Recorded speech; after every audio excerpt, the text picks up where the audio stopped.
The officer was down on another officer's lawn. He's a Boston cop. Common sense tells you, did he go in the house? This should be a training video in how not to secure a crime scene. It's unbelievable. Wouldn't they look out for a fellow police officer? They did look out for one of their own. It just happened to be.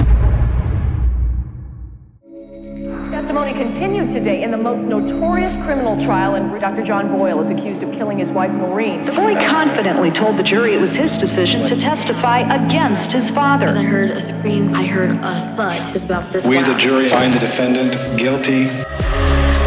I decided at an early age that our trauma should not be what defines us. It's what we choose to do with it that does. I'm here to share my unique perspective on true crime, mental health, society, and popular culture, albeit with a slight sense of humor. I'm Collier Landry, and welcome to my show. So my guest today is Mark Bederow. He is an attorney, and he has a very unique perspective. By the way, you said you're from Boston. I am. Congratulations. The C's are back to the finals. So good luck to the C's. Thank you. This case with Karen Reed has sort of captivated the nation. I mean, I'm in California. What is going on? I'm just scratching the surface. I've heard from people from different sides of this situation, but I've talked to former police officers, people who have trained police officers, but from an attorney's perspective, what are we looking at? What is happening here? Well, I do have a unique perspective. I was a prosecutor in Manhattan for 6 years and have been exclusively practicing criminal law in New York for almost 20 years now. So this is what I do. So I have an interesting ability to just see what's happening and a familiarity with these kind of procedures. What I see here is, for the prosecutor anyway, a complete disaster. What I see is a case that probably should not have been indicted, and certainly, given the issues that are present now, probably shouldn't be on trial. What I think should have happened is a real investigation should have been conducted 2 years ago. I think it makes perfect sense that Karen Reed would have been a primary suspect for sure, given what they were dealing with back then, and they should have looked into this. But what you have here, in my estimation, is a classic case of police and prosecutor tunnel vision, where they just focused in on her. And when you get to the disturbing elements, the people that are involved in this are, for lack of a better term, running the town of Canton, Mass. It's another unfortunate term. It's incestuous. Everybody knows everyone. The guy who had the house where Officer O'Keefe was found dead is also a Boston police officer. His family is well connected. His brother is a police officer in town, and they had a personal relationship with the lead investigator from the state police. And those are all red flags right out of the gate, conflicts everywhere. But when you look at what happened here, it's not just a matter of, you're my friends and let's look into this.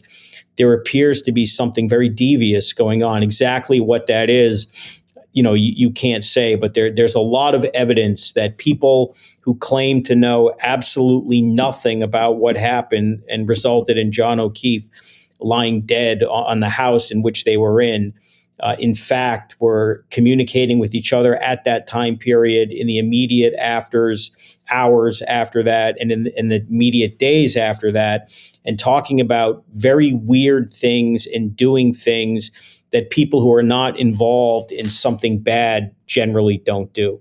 I've told my audience this. I'm just learning about this case sort of in real time when I'm talking to experts like yourself. But I have questions. I think I have a lot of questions. Here to answer. So because of this incestuous relationship, and look, I come from a small town, ironically called Mansfield. I'm from Mansfield, Ohio. To me, why doesn't, when something like this occur, the way they collected evidence is obviously super suspect. Oh, God. And the way that nobody seems to know anything, because it's a police officer that's lying dead, why doesn't a team fly in? Because I think about every other time that there's something like this happens, it seems everybody in law enforcement rallies and is like, we're here to help. Let's bring in the best team. Let's find out who did this.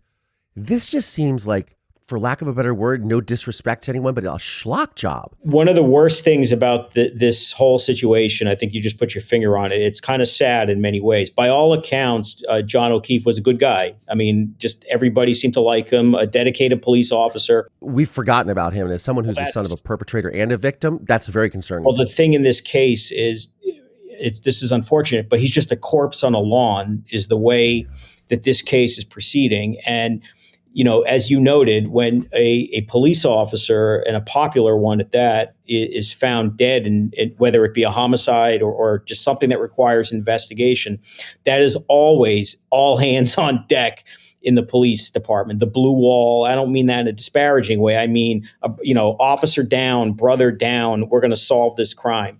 But in this unique case, the officer was down on another officer's lawn, and that officer is, Mr. Big Shot in the town of Canton. And it seems that almost immediately that took priority, and these people started circling the wagons. And I think the evidence of that is unequivocal between the communications that they were having and denying, the communications which they were deleting and denying, the days after, how they're kind of following the investigators. What are they doing, and trying to keep tabs on the witnesses that are being spoken to. They're destroying their cell phones one day before the government is issuing them a preservation order. There's a lot of weird things going on here. And the reality is nobody ever looked at this as, how are we going to attempt to find out what happened to John O'Keefe in an honest manner, wherever that leads. And what it would have led to is he's dead on the lawn.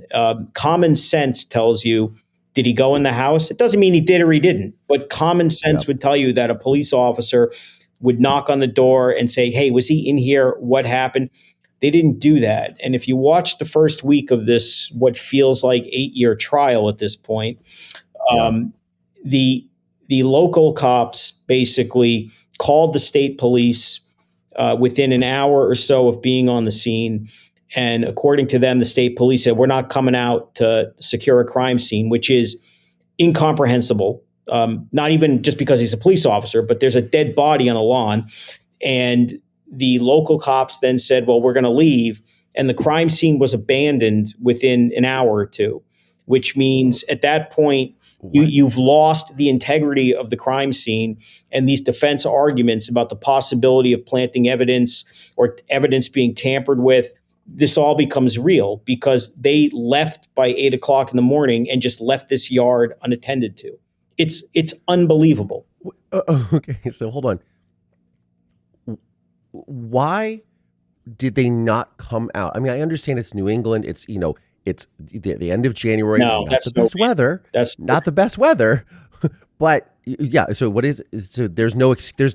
There is correct? No excuse. You are ostensibly professional law enforcement officers. There is a dead body. It's a police officer. It's on another police officer's lawn. Snow or no snow, you come out and do what you're supposed to do. You get paid. You're a public servant. And if you ask any real law enforcement officer, they'll tell you, of course, they should have done what they didn't do. Instead, what happened is you had this almost comical, and I mean, none of this is funny, but I say comical because no, I understand what you're saying. When yeah, you absolutely. hear in court that what happens is, well, let's go get this guy's leaf blower and just blow out the snow. And then, somebody go get some red Solo cups and we'll scoop up the blood and let it go in there. And this guy over here has a Stop and Shop bag and we'll just throw the evidence in there and we'll bring it to the police station and leave it unattended where somebody has access to it, where her car is. This should be a training video in how not to secure a crime scene. I mean, this case forensically was botched within, the first couple of hours. Which is just, again, it's atrocious. A police officer who is down. You would think, there's a lot of talk about, the brotherhood of the police department and why they look out for their own. They're trying to cover something. But they would look out for their own. Wouldn't they look out for a fellow police officer and want to have? They did look out for one of their own. They did look out for a fellow police officer. It just happened to be Brian Albert, the owner of the home, not the deceased police officer dead on the lawn. And that's part of the problem because of these personal relationships with all of the investigators. I mean, with the lead investigator from the state police, there are text messages where there are discussions from members of the Albert family talking about wanting to get him a gift when this is over, and him saying, just, talk to my wife, get her something. That is outrageous. There are text messages from this lead investigator who says, I have Karen Reed's phone and I'm looking for nudes and I haven't found any yet, telling his high school buddies, I'm looking for nude pictures of this woman. There are text messages of him telling his high school buddies who are asking him, hey, this is a big deal. Dead cop on another cop's lawn. And he's telling his buddies, oh, that guy who owns the home is fine. He's a Boston cop. This is a problem. And 5 weeks into trial, this lead investigator still has not been called by the DA. He is just a walking disaster. He's under investigation by Internal Affairs. He should have been recused from the case. Instead, he appears to have all of the telling signs of favoring people he knows, engaging in misogynist and other type conduct, looking for nudes, illegally searching her phone. And the defense theory is that he was alone with other evidence, which was later linked to Karen Reed. And they're going to argue that he must have, based on the other evidence, either planted it or whatnot. And at this point, normally you would say that sounds ridiculous. Given what you know about this case, it doesn't sound implausible. And with the burden of proof that the prosecution has, they're just, this case is, I believe, at least at this point, circling the drain. And I don't know that there's anything they can do that's going to salvage it, because any of this forensic evidence that they later try to link to Karen Reed, the defense will argue is compromised by the early investigation, which was not a real investigation, and these relationships between the police officers, the deleted messages that all of these witnesses are denying in the face of Celebrite records. Now, if you don't do this on a regular basis, what is that? Celebrite is the gold standard of cell phone extraction. Okay. Every prosecutor's office in the country who is worth their salt uses this. The FBI uses this. The national government. This is when you want to know what's on somebody's cell phone.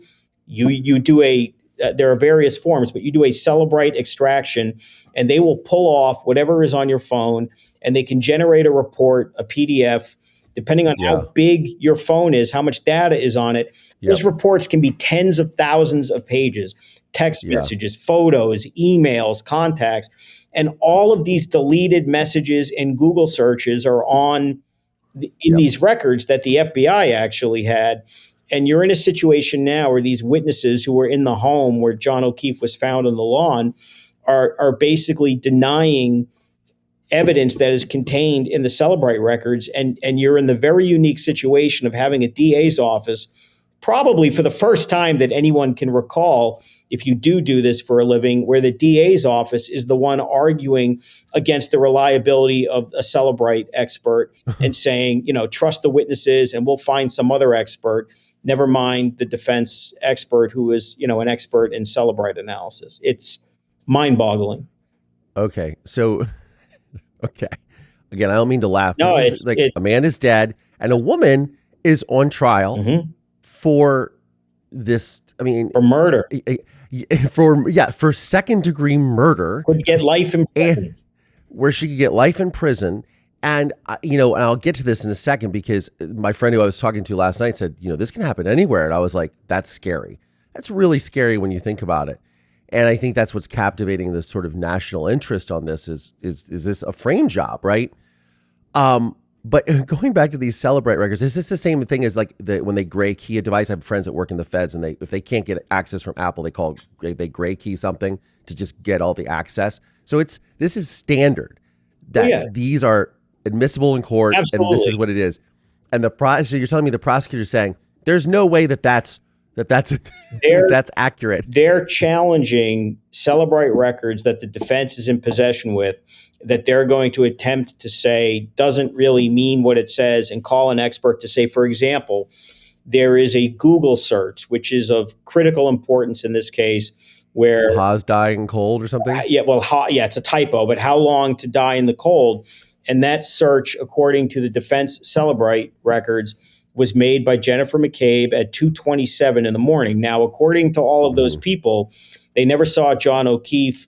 They left the home around 1 o'clock in the morning and learned about this at, say, 5:30 in the morning when a frantic Karen Reed was running around saying, "Where's John?" So obviously, if there is a credible argument that Jennifer McCabe was searching at 2:27 a.m., how long to die in the cold, mind you, 4 minutes after Brian Albert and Brian Higgins claimed they butt dialed each other, but nobody picked up the phone for the record show is a 22-second answered call, but none of them know. Just an hour and a half after Jennifer McCabe claims that she butt dialed 6 or 7 times John O'Keefe right around the time he was dying, and the defense is going to argue they were looking for his phone. That's why she was calling him. So put that all in context. And then if she's, after that timeline, performing a Google search after this Higgins and Albert call, how long to die in the cold, when she shouldn't know about this, then this case is over. If that's a credible Google search, it doesn't matter what happens after that point. This case is over. So the Celebrite records show that Google search was made at 2:27 a.m. and was deleted by Jennifer McCabe, along with many other calls and texts that she made during this time period. Now, by the way, if you look at her call records for January 29th of 22, which would have been those early morning hours after midnight, all of her records for those 4 or 5 hours are deleted, but nothing else.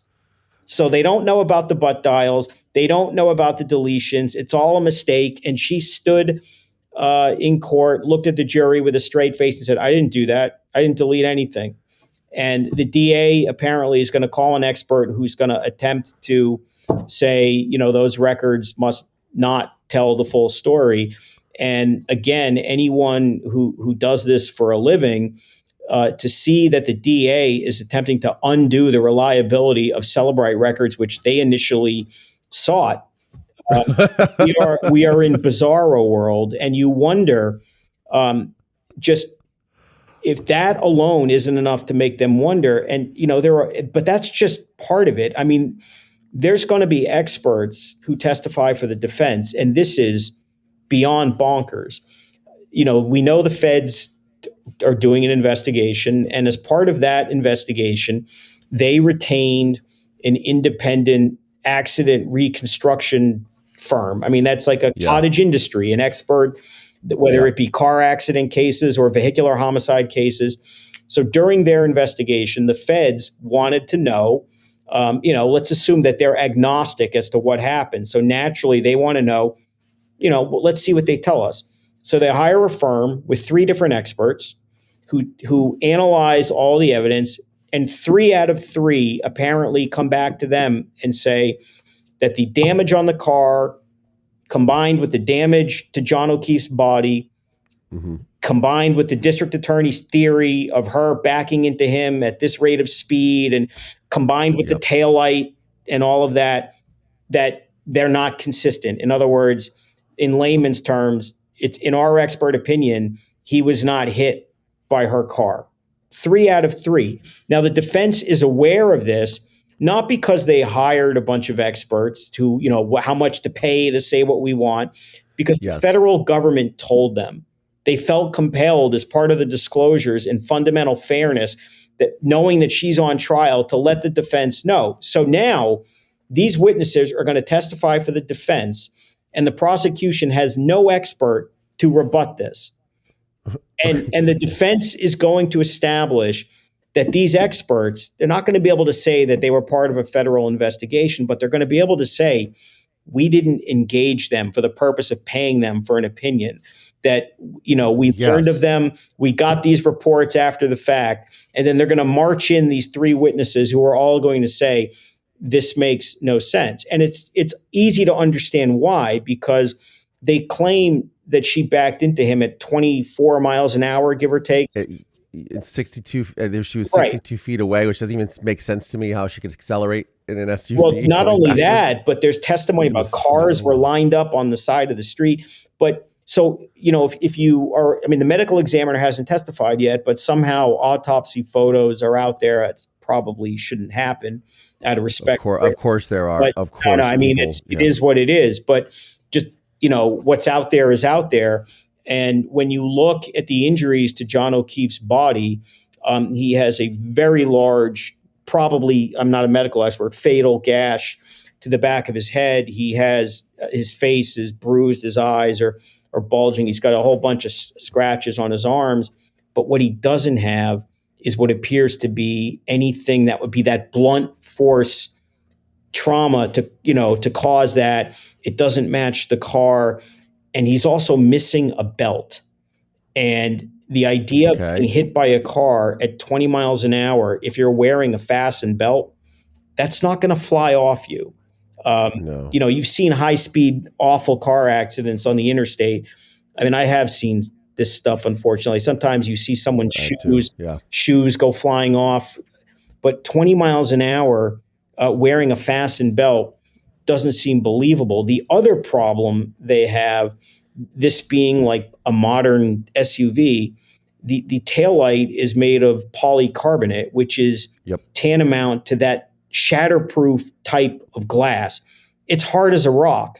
It doesn't shatter in the classic sense that glass would shatter. And the state police, including the expert who has all of these problems, not expert, the lead investigator who was talking about getting gifts and looking for nudes, that guy, and his department claims they found 45 pieces of shattered taillight on the lawn. And I don't think, again, I'm not an expert, that doesn't make any sense. That doesn't make any sense at all. And look, I'm not an expert or anything, but I have a modern vehicle and I shattered my taillight, and it's like 3 pieces. you would potentially get a shard, I believe, something like that, which they also claim they recovered. But I think the point is, I assume, and I don't know this, I'm speculating, but it's what I call informed speculation, just as you said. Sure. Basic common sense of analysis, that I would imagine that the polycarbonate would factor into these experts' opinion, amongst other things, that this scenario, this hypothesis that's theorized by the DA just doesn't wash with the available evidence. That would make sense. But again, you say common sense, which is something that I think has gone out the window long ago in our society, but also in this case, apparently.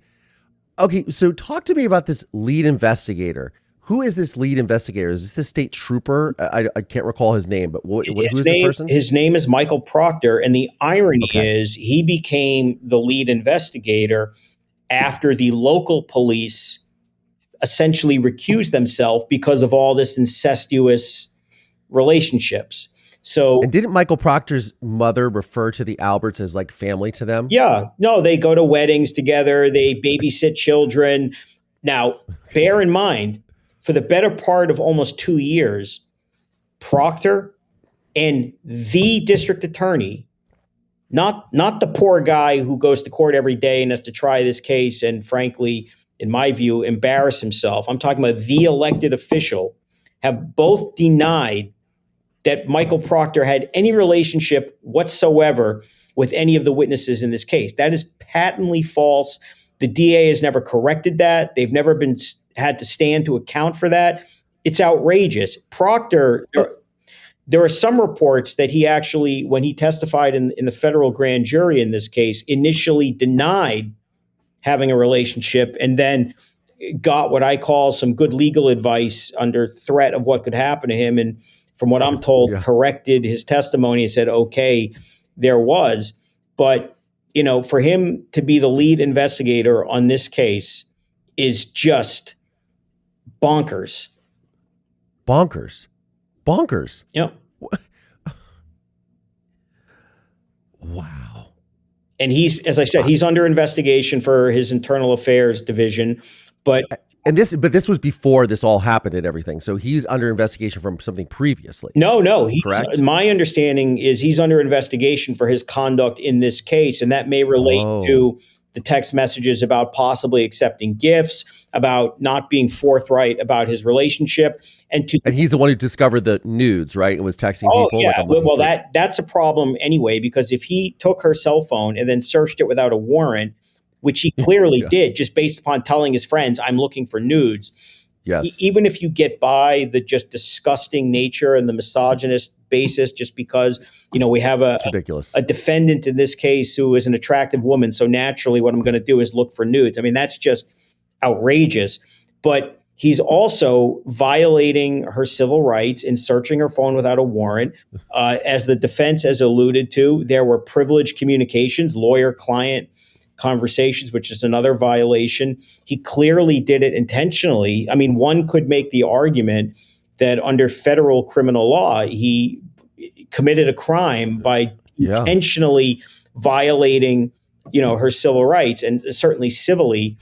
He also could be subject to, a civil action for doing the same. So he is a walking disaster. He's going to be the albatross around the DA's neck. And the amazing thing is that in the normal case, the lead investigator is what I would call the glue guy for the prosecution. Sure. That's the witness who ties it all together, takes the jury by the hand, and walks them through, here's why we got the right defendant. You can trust us.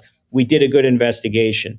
You're 5 weeks into this trial. This guy still hasn't testified, which makes you wonder, are they even going to call him, or are they too afraid because he's going to get crushed?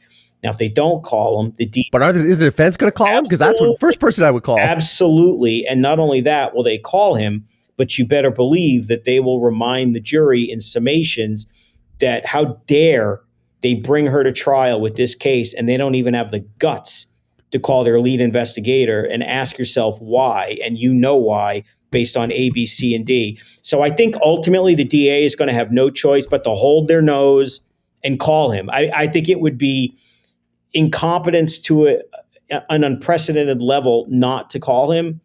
There's no good choice here. You don't want to call him because you don't want to hear this, but the defense will. But you've got to get out in front of this, and that's another flaw in the prosecution. All the warts in this case, they just want to hide. You've got to get in front of it, and let the jury know bad stuff is coming, and they don't. And that's why right from the jump in this case, when they gave their opening statement, and I don't know if you've watched the opening statements. I need to watch this because as you're telling me this, I'm stunned. I'm stunned. I've been in a criminal trial. Let me tell you something. If you choose to watch the prosecutor's opening statement, I would either have a lot of no-dose or a lot of caffeine, because you will fall asleep. It is the worst opening argument in a murder case that I've ever seen in 25 years. But beyond just the tone of it, the droning on, throwing out names, not even presenting a theory, just literally a laundry list of witness after witness, they never confronted and gave a preview to the jury about, we recognize there are issues, but here's how we're going to get past it. So what they did is they left it an incredible opening for the defense to immediately grab the jury's attention, get out in front of it, and lead them. Somebody has to take charge of the jury. In a trial, it's like boxing out. Somebody's going to take the jury on an adventure and let them know where this case is going. And the prosecution surrendered that ground right away. So when the defense opens up, the first words out of the lawyer's mouth are, Karen Reed was framed. And at that point, you have rapt attention. They preview the case, and every witness who is testifying for the prosecution is being viewed through that prism. Well, what's the evidence of why are they saying these witnesses are bad? And every witness they call that's relevant to this issue, the defense is picking away at and establishing more and more breadcrumbs, leading back to Proctor, leading back to these deleted calls, leading back to all this other stuff, so that by the time they get to their case and they prove, so they say, all of these facts, or not prove is not the word. They don't have to prove anything. Sure. Establish a credible basis for the jury. That's right. And then call these accident reconstruction experts. You start to see, I think, that there's no outcome here that I can see that Karen Reed will ever get convicted, even if some jurors are saying, well, maybe she hit him, or even if they say, well, she must have hit him. There's just too many loose ends, too many unexplained coincidences with butt dials, deleted phones, throwing phones away. There's too many. Yeah. Okay. And that's astonishing to me too. There's Brian Albert, who is the homeowner with his wife, Nicole, right? Nicole is Jennifer McCabe's sister, correct? And then Brian Albert and Brian Higgins are very close friends as well, correct? Right. These are the two guys who, according to McCabe's husband, were grab-assing in the bar earlier that night. That's how close they are. Two grown men, law enforcement officials whose social life appears to revolve around how much you drink, like to wrestle in bars. I mean, It's insane. Yeah, and that's the thing too for me that I've talked a lot about is people were talking about how this is a frame up and things like that, and I understand how people think this because of what you're telling me, but also everybody is drunk. Everyone is drunk. They're all coming from a party. It sounds to be out of their blotto, out of their minds. I've been sober for 4 years.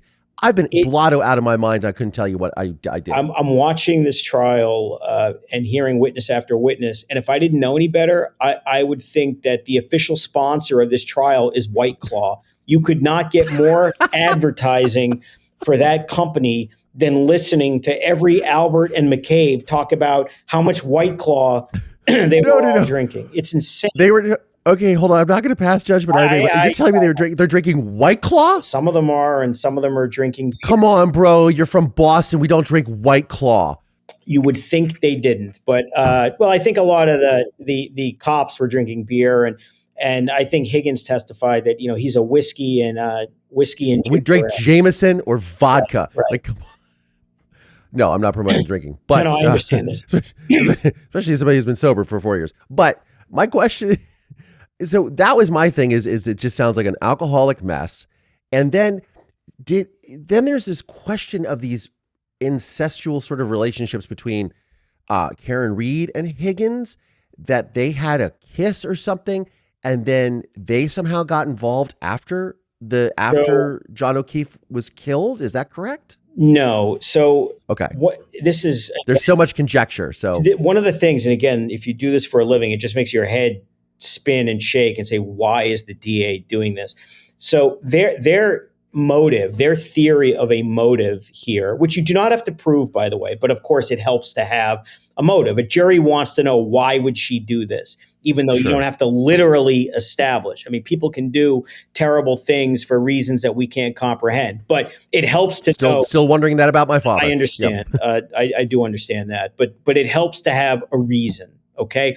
So the DA's reason is, the relationship was going south. So naturally, Karen Reed did what every woman does after a relationship goes south. They just, on a snowy evening at, close to 1 a.m, have your boyfriend get out of the car in front of all these houses, potentially Ring cameras and anything else, and just mow them down. So they call witnesses.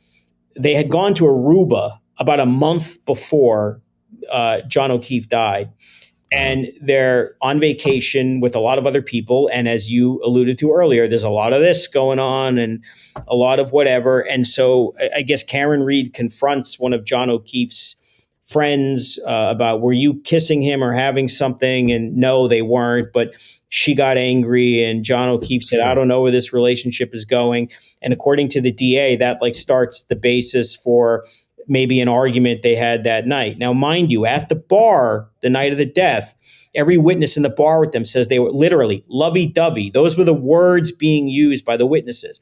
So where does Higgins come into this? So after the Aruba thing, apparently Karen Reed starts a flirtatious string of messages to Higgins, who is receptive. Now, Higgins is alleged. Is he married too? No, but he's supposed to be good friends with John O'Keefe. And the interesting thing here is, I don't think it takes a genius to figure out she's pissed. She wants to make John jealous, or is lashing out. And also, and again, you never want to judge people physically, but there's also a common sense angle to relationships and how, certain people, would connect. I mean, I live in Hollywood. It's a base on looks. I get what you're saying. John O'Keefe was a handsome guy. Well, I'm saying Karen Reed is an attractive woman. And then she's an attractive woman. Brian Exactly. Higgins, They're attractive people. Brian Higgins is a schlubby looking federal agent. Okay. And that's not. He's a federal agent? Yeah. He's an ATF agent. Wow. The point is, they don't look like a natural connection, but she's telling him, oh, you're hot and this and that. And he's reciprocating, but it reeks of she's trying to do something she's pissed or whatever. Yeah. And after a period of time, it's clear she shuts it down. Okay. Yeah. Now, what's interesting is, so Higgins and O'Keefe are at the bar the night this happens. And, you wonder if there's an element or an angle there. She had told Higgins that John O'Keefe has cameras. He might have seen you leaving, me with you. He wants to know, are we doing something? So they never had a relationship. By all accounts, it was a flirtatious text thing. And then she just kind of blew him off, which he denied on the stand. And it was cringe inducing to watch him not admit that she was doing that. So the point is, the DA spends about 2 hours having him read his text messages again to try to show some kind of motive here. And it, like most things they've done, it just landed with a complete dud. I mean, the idea that because her relationship with John O'Keefe was, struggling, or they have arguments or say things. I mean, I in our personal lives, how many things have you ever said that you regret or haven't said to you? And it doesn't mean, especially when you're drinking, And I can assure you that, in my situation, yours and others, that doesn't mean your next thought is murder. It just doesn't, doesn't work that way. So it's really landed as a dud, and it's just made Higgins look, he's got other problems too, but it went nowhere. So speaking of that, if he's literally lying on the witness stand and he's a federal agent, isn't his future in jeopardy? Absolutely. I would imagine. Well, I think his future may be in jeopardy worse than just his employment. If you watched his testimony the other day, he's got this what we call fakakta story of his cell phone, where he says, I wanted to give them because I'm cooperating on my own as a good, I'm a law enforcement.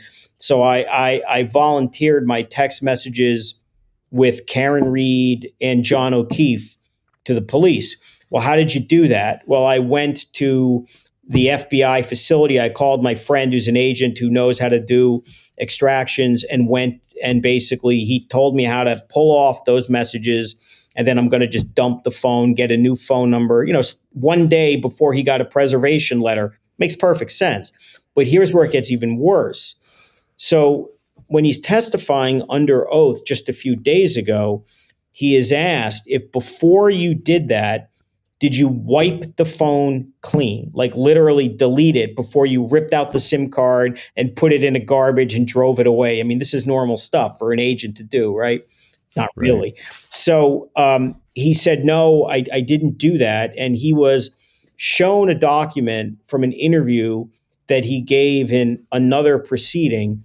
Well, just to fast forward for the non-lawyers who clearly understand what's going on, that's an interview he gave with the FBI probably in about May of 2023. And it's actually a federal crime if you lie to the feds.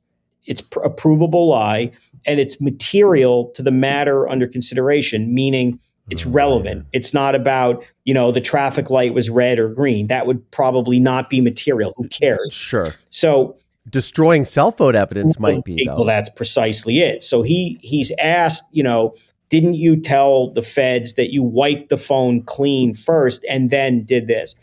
And he looks at the form. Now, obviously, the FBI agent who took the report documented that Higgins said he did exactly that. FBI agents don't make up interview reports when they're interviewing someone in an investigation. I mean, there's no reason that, Agent Schmo would do that here. It doesn't make any sense. So Higgins looks at the report and then says, I never said that.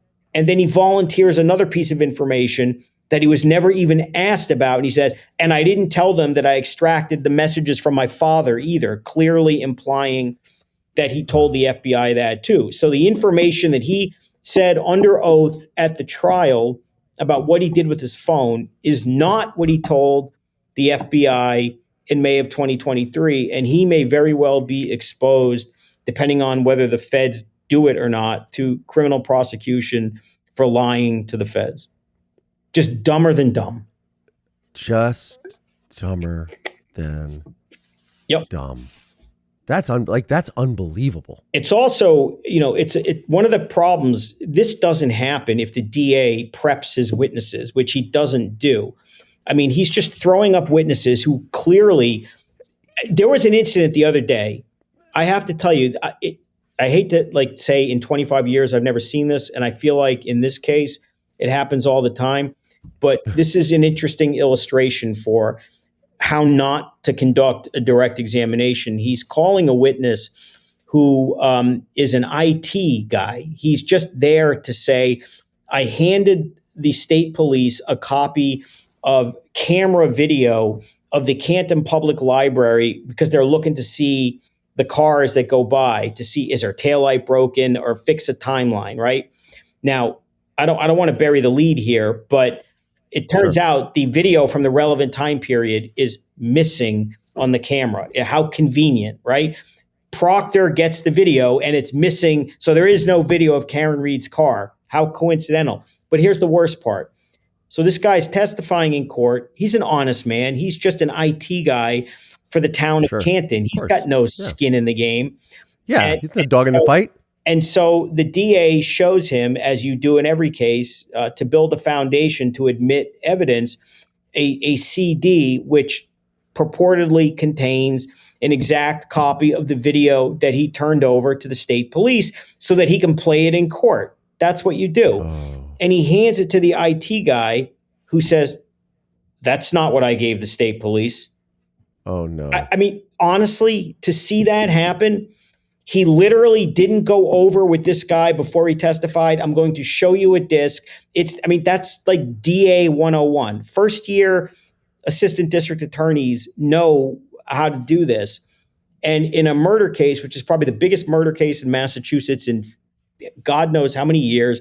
Exactly, yeah. On national TV, everyone can see the Norfolk County DA's office clowning itself by not even being able to show a witness the proper evidence such that he says in front of everyone, that's not what I gave him. And they have to call a recess to figure out what the hell happened here. I mean, it's just, it should never happen. It's so bizarre to me. And it's been a while since I've been in middle school, but correct me if I'm wrong. Connecticut and Massachusetts are close to one another, if not border. Yeah. Large border. Yeah. Because there was a trial that just ended a few months ago of Michelle Troconis that had all of this, house cameras and everything. They used all of this cell phone, locations, everything to tie her and Fotis Doulos. Right. And she is convicted of this crime, going to face 40 years in prison. Sure. Didn't they take a look at that and said, we should probably be buttoned up as much as we can be? What's going on? Unbelievable. I feel bad, and I have a lot of family who lives in Norfolk County, but if these are your police and these are your prosecutors, I'd be worried because, this could happen to anyone. And look, she's going to most likely get acquitted, but the bottom line is she's sitting in the dock for months and is at risk of spending the rest of her life in prison based upon an investigation handled by these people, by a lead investigator. We went over him before, and there are so many coincidences of missing video, missing this, and it all comes back mostly anyway to this guy Proctor. And at this point, what can the DA possibly do to convince a jury beyond a reasonable doubt that she's guilty? And this is why, to me, they shouldn't even be trying the case. There's no good faith basis, in my view, to try her, even if they think she did it. You're a prosecutor. You should be governed by a higher standard, which is we need to be able to prove it, not just think she did it and subject somebody to this kind of treatment. And the reality is they seem completely nonplussed by all of this, and they just kind of shrug their shoulders, and every day they punch the clock, and they're going to punch the clock for another several weeks and go forward, and she's going to get acquitted most likely, and then they're just going to say, oh, whatever, we tried, what can we do? And the worst part is, there's no justice for John O'Keefe unless the person who did this to him is properly punished. And here's the sad part. If there's no real case against Karen Reed, they don't get justice if she's convicted for something that she either did not do or what the evidence doesn't support. On the other hand, if she's not guilty and does get acquitted, as she almost certainly will, this case has been screwed up so much that there may never be proper justice for John O'Keefe's family as it relates to the murder case. Now, the feds may come in and sweep up these witnesses, some of the police officers, even the DA's office, who knows? But that most likely will not be for the murder of John O'Keefe. That's going to be for some form of corruption. And I think that's a secondary level of justice for his family, which is entitled for whoever's responsible for doing this to him to be brought to justice accordingly. And that's never going to happen here.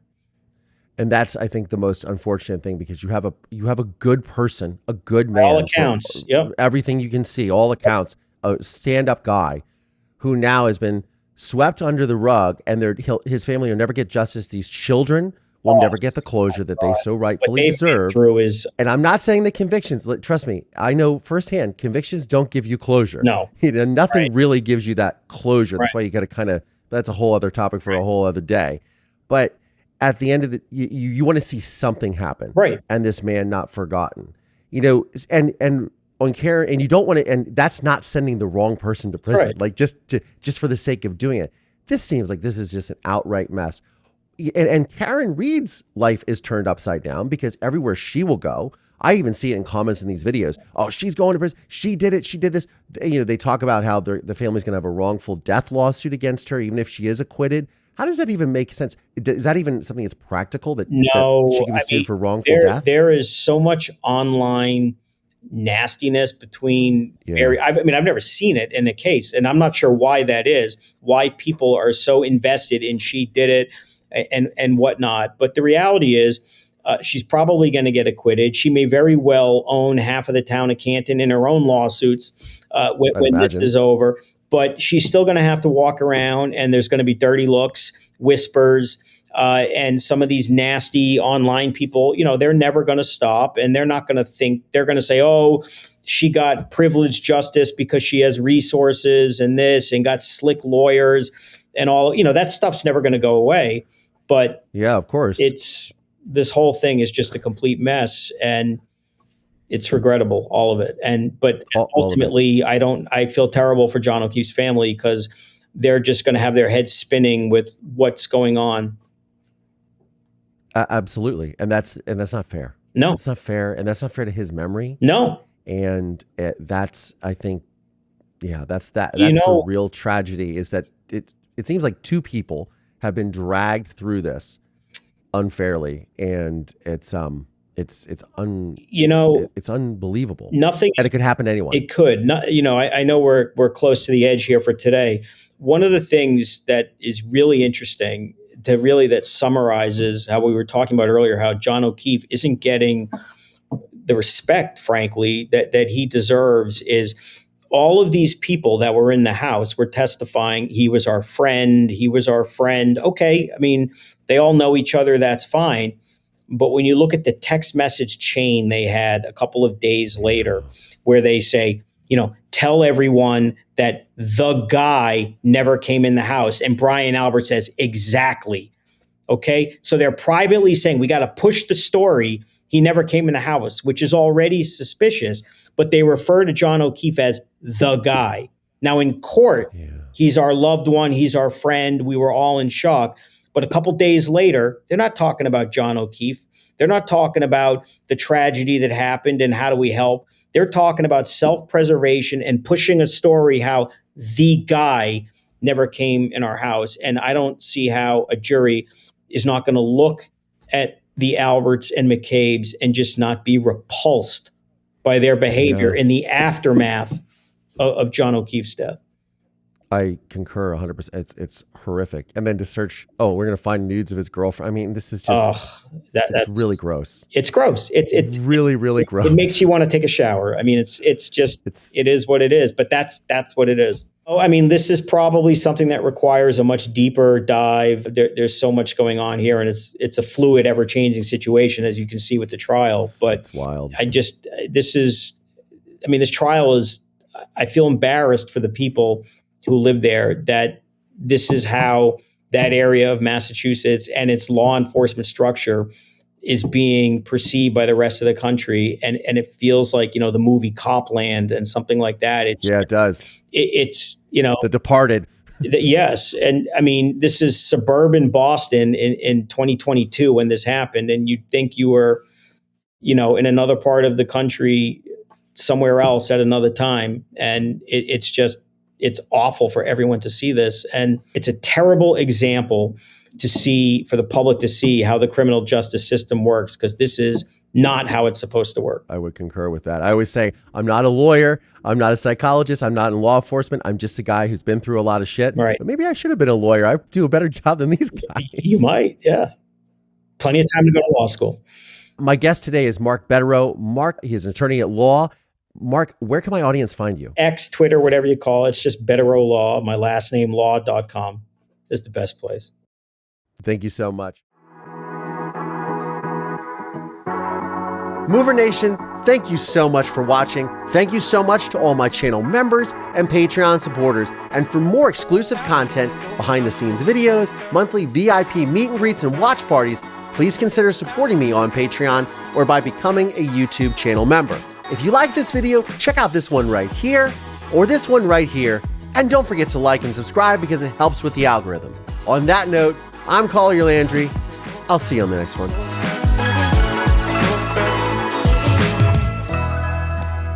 Good girl, Marisol. Good girl.